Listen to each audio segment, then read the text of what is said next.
I do a lot of UFO interviews out here in Colorado, but from time to time I do get a few Bigfoot investigations that I have to check out. One of the most memorable ones was probably, I would have to confess to say, was my most recent earlier this year, and that was up in Bailey, Colorado.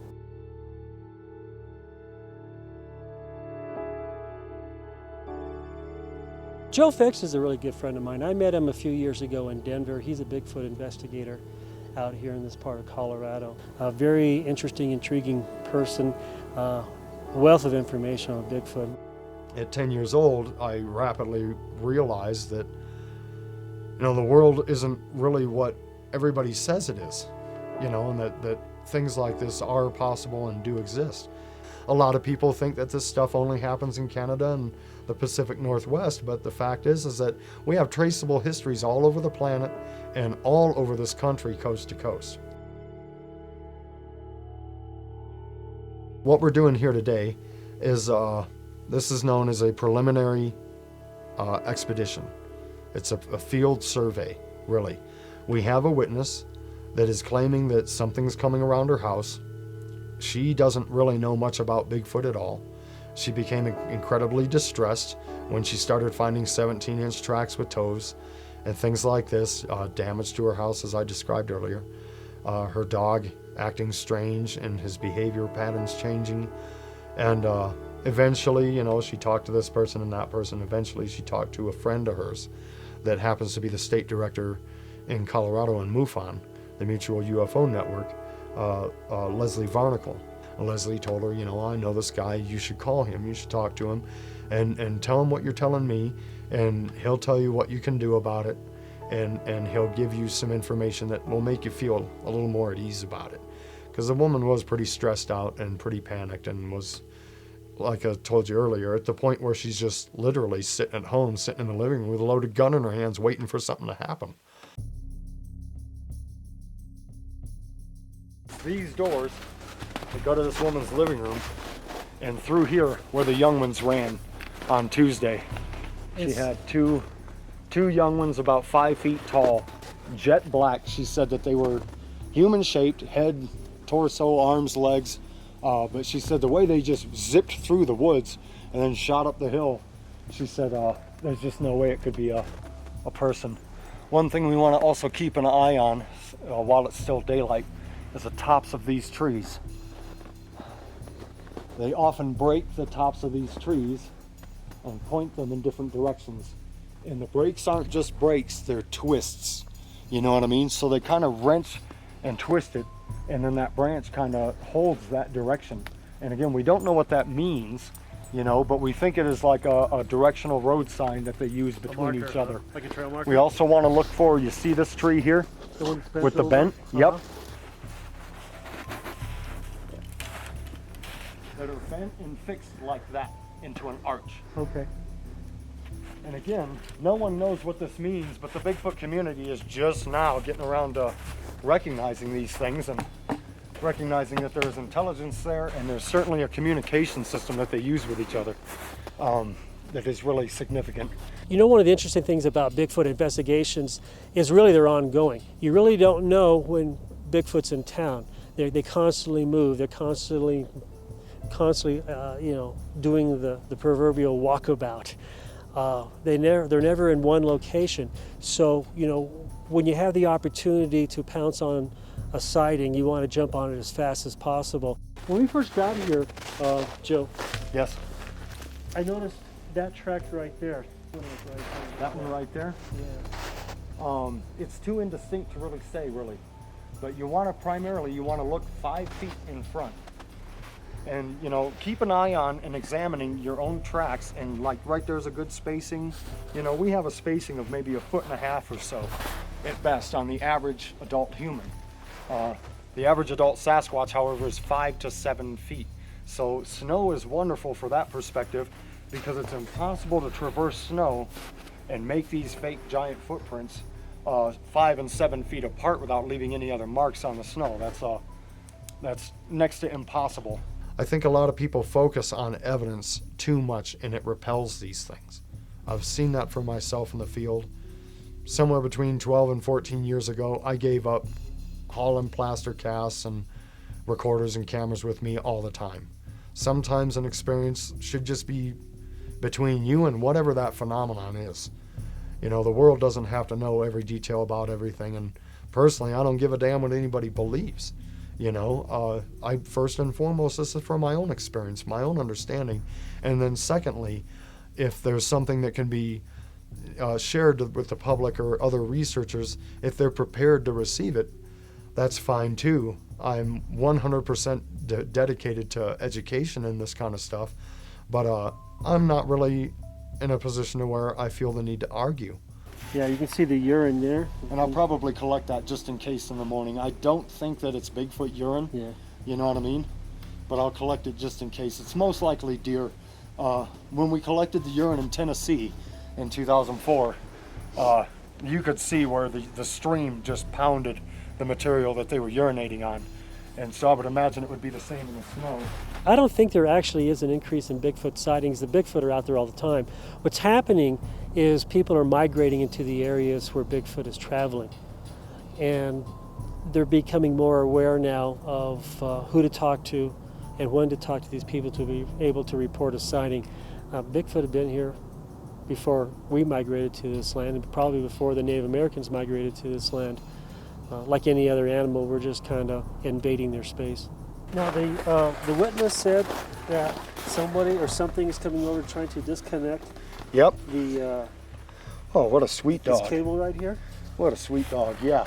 When she originally contacted me, what she said is that something she had noticed that something had been coming out here and unscrewing this little eye hook here. You see, if you unscrew it, it opens it right up. Right. And something had been attempting, like that, to undo it, but hadn't quite figured it out to undo it all the way, Well, obviously it's a dog doing it. you know? And so yeah, that's kind of one of the early things that caught her attention and started making her really nervous. It wasn't until she started seeing tracks and things like that that she started getting very nervous. Right here. You might just want to wait until Oh, right we here. talk with her. Right there. That's it. Matt was right in front of it. That is it. And it's hard to spot a lot of this stuff. And the way she described it are absolutely accurate. Because Okay, she said, so what's the 4 inches? she said they look just like, you know, human finger marks, and you can feel this stuff is pretty hard. Look, that's a pretty hard dig, and it's not really. And the dogs would be farther apart. And that's It's about halfway as deep as those. Okay, so you're looking at about 3.5 inches wide. What's the length on that? Yep, I'm gonna want to get some photos of this. We had talked that night on the phone, and she said, I put the hamburger out, but they didn't seem really interested in it. And then the next day, it was gone. And so we had a big long discussion about, you know, well, that kind of sucks, but there'll be other opportunities and things like this. The following morning, this was here. And that, again, that doesn't look like bear at all from what I've seen in the past. This one here is from there to there.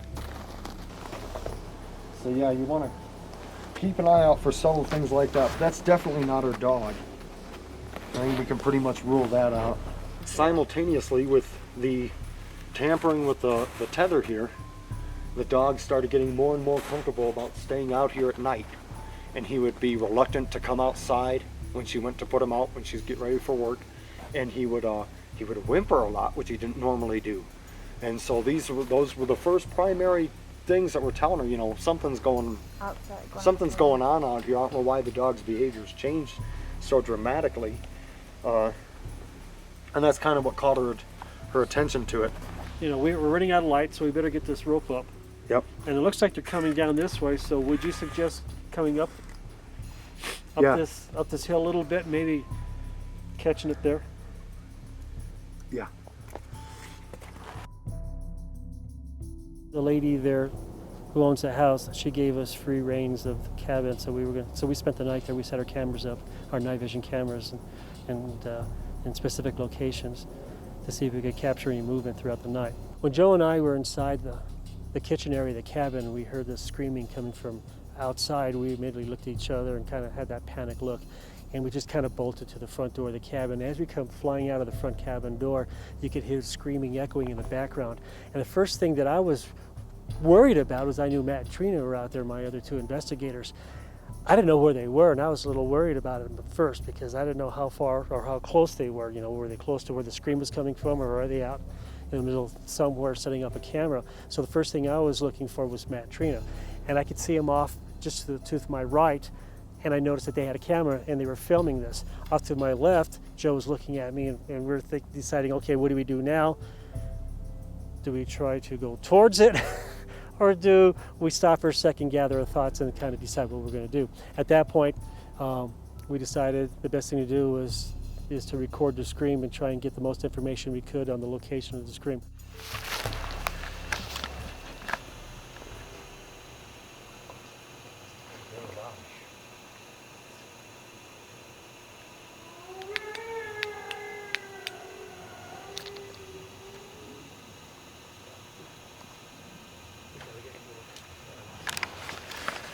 Okay, guys, stay together, okay?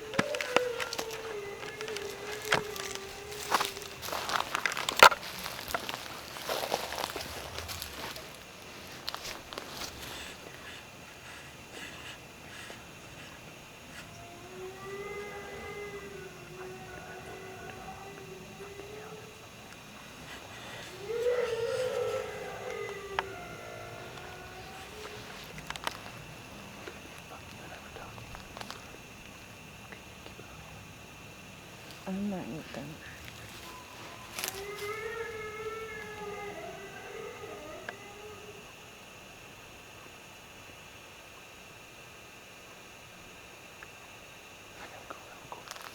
It's pretty rare to actually be involved with a Bigfoot investigation and pick up a scream. Generally, you don't get a chance to hear that. Generally, the evidence you get is old footprints, a lot of eyewitness reports, but when you're actually getting something that you have on tape, it's pretty powerful. What was really interesting about this particular sound we were hearing is, even though we got really good audio of it, you just can't capture what you were feeling. You know, I could feel the sound. I knew it was coming from a large animal, but it kind of reverberated as it came through me. It was like the sound waves were hitting me and just kind of pounding on me. It wasn't close, but it was strong, and it was from a very large animal. I wish the audio could actually, depict what you could actually feel being out there in the open, the echoing. These things have proven to me over the years they want contact. They want and demand. That's why they intrude on us.